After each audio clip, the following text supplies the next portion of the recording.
ngàyនេះគឺយើងនៅបន្តទៅជែកគ្នា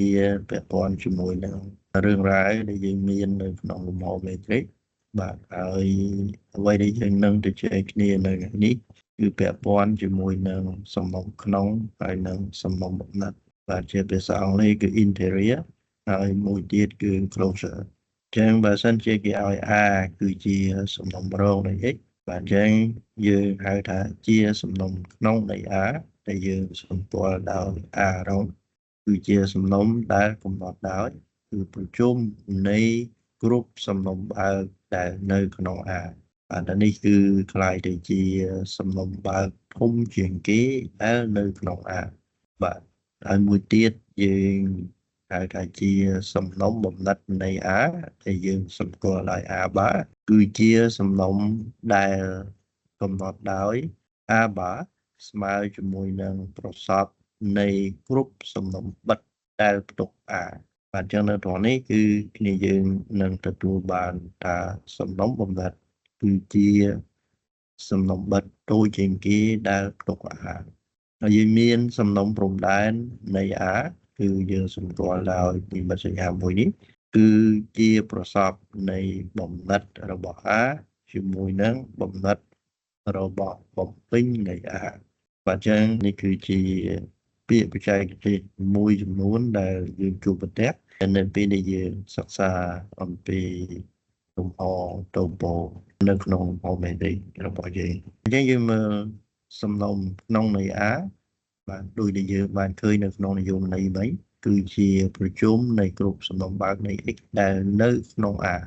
បាទដូចគ្នាដែរសំណុំបំណិតនៃ A គឺជាប្រសពនៃគ្រប់សំណុំបិទនៃ X ដែលផ្ទុក A ជាទូទៅគឺវាមានសំណុំបើកមួយគឺនៅក្នុងគ្រប់សំណុំ A ដែលយើងហៅថាជាសំណុំទទេក៏ប៉ុន្តែវាអាចថាទទេជាសំណុំបើកតែមួយគត់ដែលនៅក្នុង A ចឹងនៅក្នុងករណីនេះគឺសំណុំក្នុងនៃ A រងគឺស្មើនឹងទទេបាទដូចគ្នាដែរ X អាចជាសំណុំបិទដែលផ្ទុក A ប៉ុន្តែវាអាចជាសំណុំតែមួយគត់បាទដែលផ្ទុក A ចឹងនៅក្នុងករណីនេះគឺគេមាន A បាស្មើជាមួយនឹង X ហើយយើងមើលសម្គាល់បន្ថែមទៀតនៅត្រង់នេះថា A រងគឺជាសំណុំបើកធំជាងគេនៅក្នុង A ពីព្រោះវាជាប្រជុំនៃសំណុំបើករីឯ A បាគឺជាសំណុំបិទតូចជាងគេដែលផ្ទុក A ពីព្រោះវាជាប្រសពនៃសំណុំបិទចឹងជាទូទៅយើងមានសំណុំក្នុងនៃទទេស្មើនឹងទទេហើយស្មើជាមួយនឹងបំណិតនៃទទេសំណុំក្នុងនៃ X គឺស្មើជាមួយនឹង X ហើយស្មើជាមួយនឹងបំណិតនៃ X បាទអញ្ចឹងអ្វីដែលយើងចាប់អារម្មណ៍គឺសំណុំរងនៃ X ដែលយើងអាចកំណត់សំណុំក្នុងហើយនឹងសំណុំបំណិតនៃ A យ៉ាងដូចម្តេចមុននឹងពិនិត្យទៅលើឧទាហរណ៍មួយចំនួននៅក្នុងផ្នែកនេះគឺយើងពិនិត្យមើលទៅលើលក្ខណៈបាទតទៅជាមួយនឹងសំណុំក្នុងហើយនឹងសំណុំបំណិតទី1 X គឺជារបស់ A រងលុះត្រាតែមាន R វិជ្ជមានតែមូលបើកផ្ចិត X កម្ម R គឺនៅខាងក្នុង A បាទទី2 X គឺជារបស់ A បាលុះត្រាតែគ្រប់ R វិជ្ជមានមូលបើកផ្ចិត X កម្ម R ប្រសពជាមួយនឹង A ខុសពីទៅទេយ៉ាងនេះគឺយើងស្រាយទៅមកដោយសារមានពាក្យលុះត្រាតែហើយយើងសន្មតថា X គឺជារបស់ A រងគឺមានន័យថា X គឺជាធាតុនៃសំណុំក្នុងរបស់ A ចេញគឺវាមានសំណុំបើក O មួយដែលផ្ទុក X ក៏ប៉ុន្តែ O គឺជាសំណុំបើកចឹងតាមនិយមន័យនៃសំណុំបើកមានន័យថាយើងអាចរកបានមូលបើកចិត្ត X កម្ម R ដែលនៅក្នុង O ហើយបន្ត O នៅក្នុង A ចឹងមានន័យថានៅត្រង់នេះគឺយើងបានស្រាយថាបើសិនជា X គឺជារបស់ A រងបាទនោះវាមានមូលបើកផ្ចិត X កម្ម R មួយដែលនៅខាងក្នុង A បាទអញ្ចឹងនេះយើងស្រាយទៅហើយយើងស្រាយត្រឡប់មកវិញបើសិនជាមូលបើកផ្ចិត X កម្ម R គឺនៅក្នុង A នោះយើងត្រូវស្រាយថា X គឺជារបស់ A រងបាទណាឬក៏យើងនិយាយថា X គឺជាចំណុចក្នុងចឹងដោយសារតែមូលបើកផ្ចិត X កម្ម R គឺជាសំណុំបើកបាទអញ្ចឹងគឺយើងមាន ូលបើផ្ចិតអេកាមេគឺជាសំណុំរងនៃអារងបាទដោយសារអារងនេះគឺទុកគ្រប់សំណុំបើទាំងអស់ដែលនៅក្នុង A ដែលបញ្ជាក់ថា x គឺជាចំណុចក្នុងសំដៅទី1គឺយើងបានស្រាយហើយនៅត្រង់នេះបាទចេះយើងពិនិត្យទៅលើសំដៅទី2ទាក់ទងជាមួយនឹង A បាហើយនៃប្រសពនៃគ្រូវ៉ាជីណា x នៃ a ជាមួយនឹង a ខុសពីទៅទេអញ្ចឹងយើងសន្មតថា x គឺជារបស់ a បាទបើ a អវិជ្ជមាននោះវាមាន4បើផ្ចិត x កម្ម a ជាសំណុំបើយើងបំពេញរបស់វាគឺជាសំណុំបើតែឥឡូវយើងសម្គាល់នៅត្រង់នេះវាមិនអាចជាករណីដែល a នៅក្នុងបំពេញនៃប៊ូលបើផ្ចិត x កម្ម a នោះទេពីព្រោះតាមនិយមន័យគឺវានាំឲ្យ a បាគឺនៅក្នុងបំពេញនៃប៊ូលបើផ្ចិត x កម្ម a ដែលផ្ទុយពីការពិតថា x ជារបស់ a បាដូច្នេះគឺមានន័យថាយើងមានប៊ូលបើផ្ចិត x កម្ម a ប្រសពជាមួយនឹង a ខុសពីទៅទេហើយដោយសារយើងមាន a មិនមែនជាសំណុំរងនៃបំពេញរបស់ប៊ូលបើផ្ចិត x កម្ម a ទេឥឡូវយើងស្រាយមកវិញគឺយើងស្រាយដោយផ្ទុយអំពីសមត្ថកម្មនៅក្នុងករណីនេះយើងសន្មតថា x មិនមែនជារបស់ a បាវាមានន័យថា x គឺជារបស់បំពេញរបស់ a បាហើយតាមនិយមន័យអញ្ចឹងគឺវាមានប៊ូលបើផ្ចិត x កម្ម a មួយដែលនៅក្នុងបំពេញរបស់ a បានេះគឺនិយមន័យនៃសំណុំបើវាមានន័យថាចេញពីលក្ខខណ្ឌចុងក្រោយដែលយើងមានវាមានន័យថាមានកម្មមួយដែលប៊ូលបើផ្ចិត x កម្ម a ប្រសពជាមួយនឹង a ស្មើទៅទេផ្ទុយអំពីសមត្ថកម្មដែលយើងសន្មតហើយអញ្ចឹងនេះគឺជាលក្ខណៈ2ដែលយើងមានពាក់ព័ន្ធជាមួយនឹងសំណុំក្នុងក៏ដូចជាសំណុំបំណិតយ៉ាងសំដៅមួយនេះគឺវាមានសារៈប្រយោជន៍ពីព្រោះវាផ្ដល់នៅវិធីសាស្ត្រជាក់លាក់មួយតាមចំណុចនីមួយៗដើម្បីកំណត់ថាតើសំណុំក្នុងនិងសំណុំបំណិតនៃសំណុំមួយគឺមានរូបរាងយ៉ាងម៉េចជួយឲ្យយើងស្វែងយល់អំពីធាតុបាទណាដែលជារបស់សំណុំក្នុងធាតុដែលជារបស់សំណុំបំណិតបាទចា៎នេះគឺយើងសិក្សាទៅតាមចំណុចមួយដែលយើងនៅក្នុងករណីនេះយើងអាចហៅ x ថាជាចំណុចក្នុងរីឯតាមសំដៅទី2 x គឺជាចំណុចបំណិតបាទនៅក្នុងនេះឬក៏ចំណុច limit នៅពេលដែលយើងប្រៀបធៀបជាមួយនឹងនិយមន័យដែលយើងមានពីមុនចំណុច accumulation ចំណុចបណ្ដុំបាទអញ្ចឹងនេះគឺមានឈ្មោះច្រើនដែលយើងអាចពិនិត្យមើលបាននៅក្នុងករណីនេះឥឡូវគឺយើងពិនិត្យទៅលើឧទាហរណ៍ទៅលើ air លំហមេត្រិកប្រដាប់ដោយមេត្រិកធម្មតាហើយយើងក៏ពិនិត្យទៅលើគុយគឺជាសំណុំនៃចំនួនសានិទានអញ្ចឹងអ្វីដែលយើងមានពីមុនគឺបើសិនជាគេឲ្យចំនួនពិត2ដែល a ទៅជាង b នោះគឺយើងអាចរកបានចំនួនសានិទាន x ដែលនៅចន្លោះ a b មានន័យថាគុយបាស្មើជាមួយនឹង a តាមពិតទៅបើសិនជា x គឺជារបស់ a នោះគឺយើងមានប៊ូលបើផ្ចិត x កម្ម a គឺជាចន្លោះបើដែលមានទម្រង់ x ដល់ a ទៅ x បូក a ហើយចន្លោះនេះគឺត្រូវតែទុកចំនួនសានិទានយ៉ាងតាមសំដៅខាងលើគឺយើងទាញបានថា x គឺជារបស់គុយបាបាទហើយយើងក៏មានសំណុំក្នុងនៃគុយគឺស្មើនឹងទៅទេតាមពិតទៅនៅត្រង់នេះគឺយើងប្រើចំនួនអសនិទានបាទមានន័យថានៅចន្លោះនៃចំនួនពិត2គឺវាមានចំនួនអសនិទាន1វាមានន័យថាកាលណាយើងយក x គឺជារបស់គុយវាមិនមានប៊ូលបើដែលមានផ្ចិត x កម្ម a ណាមួយដែលនៅក្នុងគុយដែលមានន័យថាសំណុំក្នុងនៃគុយស្មើនឹងទៅទេយើងនៅត្រង់នេះយើងប្រើហេតុផលដូចគ្នា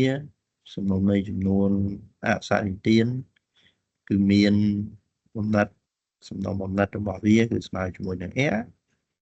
សំណុំក្នុងនៃចំនួនអសនិទានគឺស្មើនឹងទៅទេអញ្ចឹងនៅត្រង់នេះបើសិនជាយើងប្រើនិយមន័យព្រំដែននៃគុយគឺស្មើជាមួយនឹង a ហើយយើងពិនិត្យមើលសម្រាប់ចន្លោះផ្ទាល់យើងមានបំណិតនៃចន្លោះបើ AB គឺចន្លោះបិទ AB សំណុំក្នុងនៃចន្លោះបិទ AB គឺជាចន្លោះបើ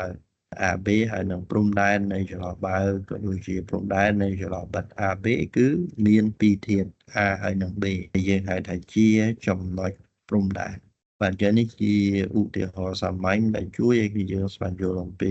ពាក្យបច្ចេកទេសទាំងអស់នេះតែឥឡូវយើងបន្តពិនិត្យទៅលើទំនាក់ទំនងមានន័យសំណុំក្នុងជាមួយនឹងសំណុំបំណិតបើ A គឺជាសំណុំរងនៃ x នោះយើងមានសំណុំក្នុងនៃ A គឺជាសំណុំរងនៃ A ហើយ A ហ្នឹងគឺជាសំណុំរងនៃបំណិតនៃ A ហើយយើងមានសំណើទី2 A ជាសំណុំបើកលុះត្រាតែសំណុំក្នុងរបស់វាស្មើនឹងខ្លួនឯង A ជាសំណុំបិទលុះត្រាតែបំណិតនៃ A ខ្លួនឯងស្មើជាមួយនឹង A ហើយយើងមានលក្ខណៈ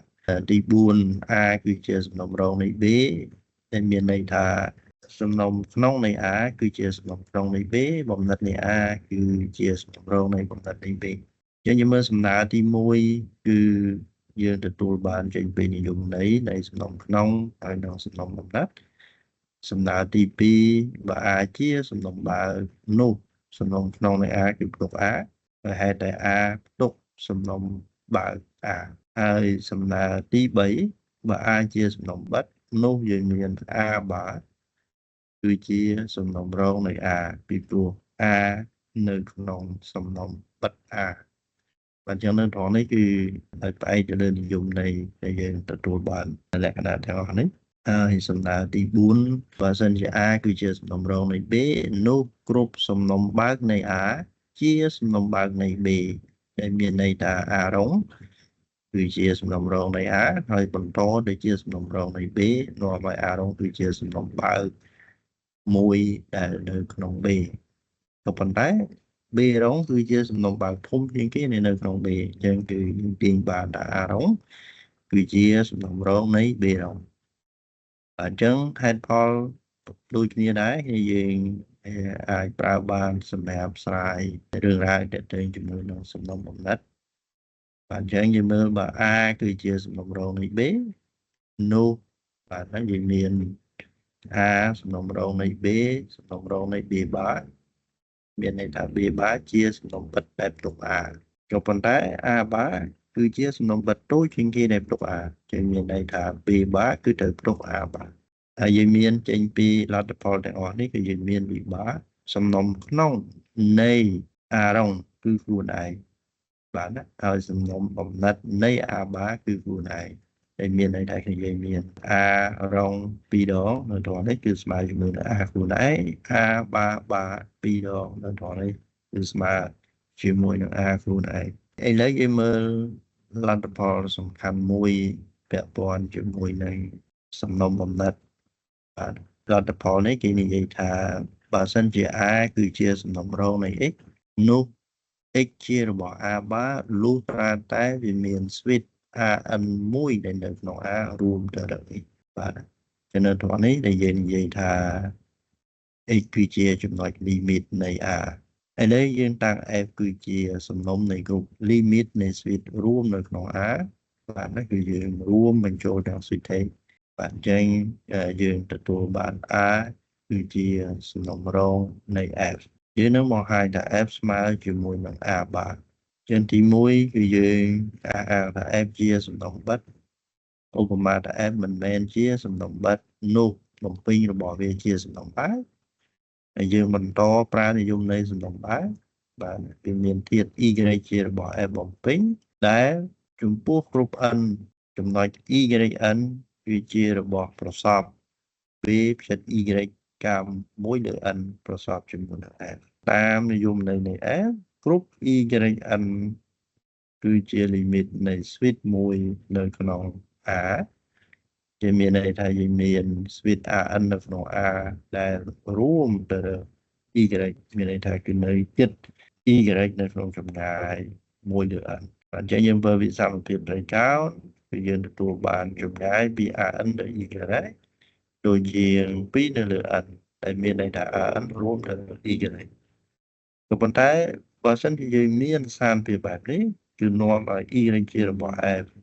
គឺផ្ទុយអំពីការសន្និបាតពួកយើងបានសន្និបាតថា y ជារបស់ f បំពេញ ចឹងគឺមានន័យថា F ត្រូវតែជាសំណុំបិទចឹងជាសំណុំបិទ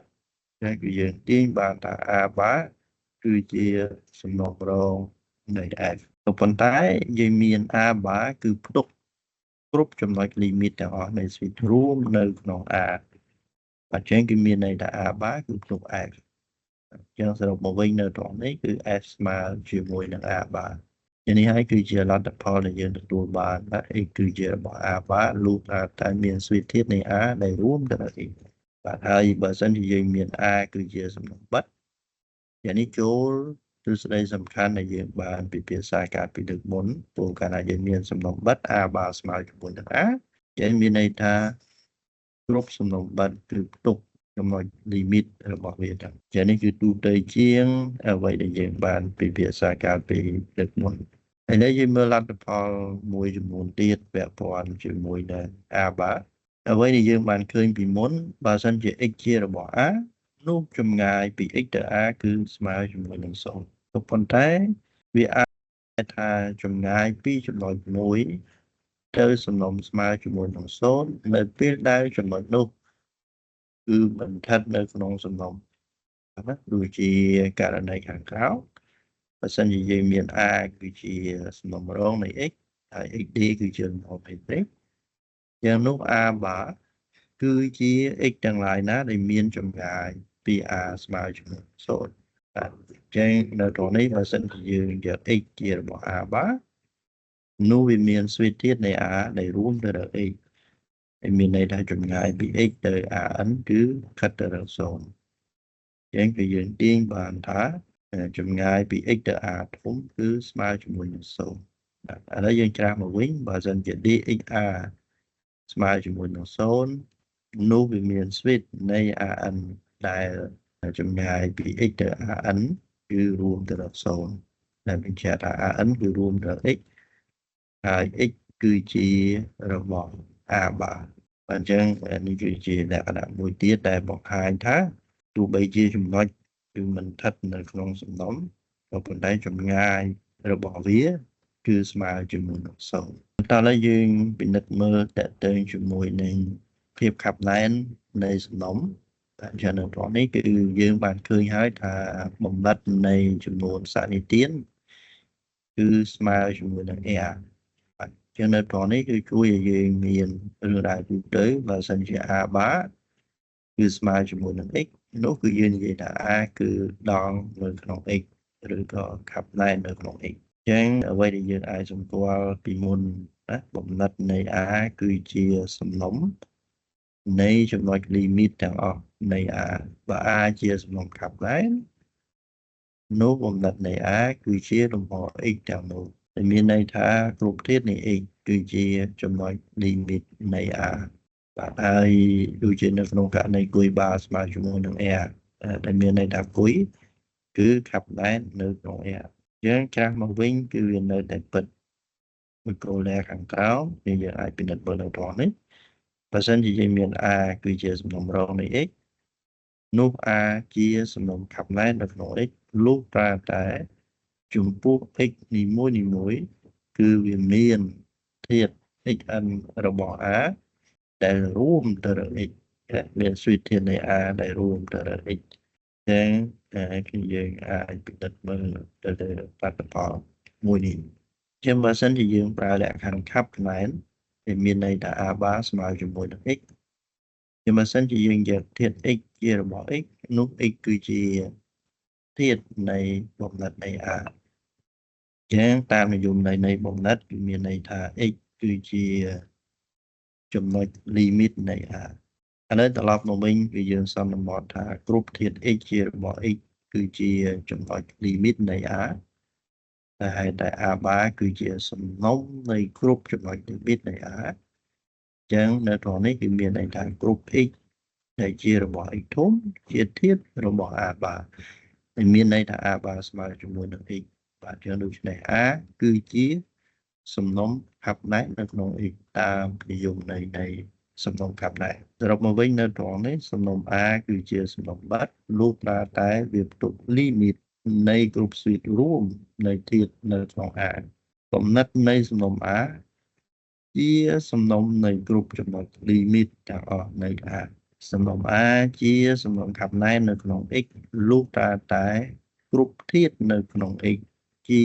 ចំណុច limit នៃ A បាទអញ្ចឹងអ្វីដែលយើងបានទៅជែកគ្នានៅថ្ងៃនេះគឺពាក់ព័ន្ធជាមួយនឹងសំណុំក្នុងដូចជាសំណុំបំណិត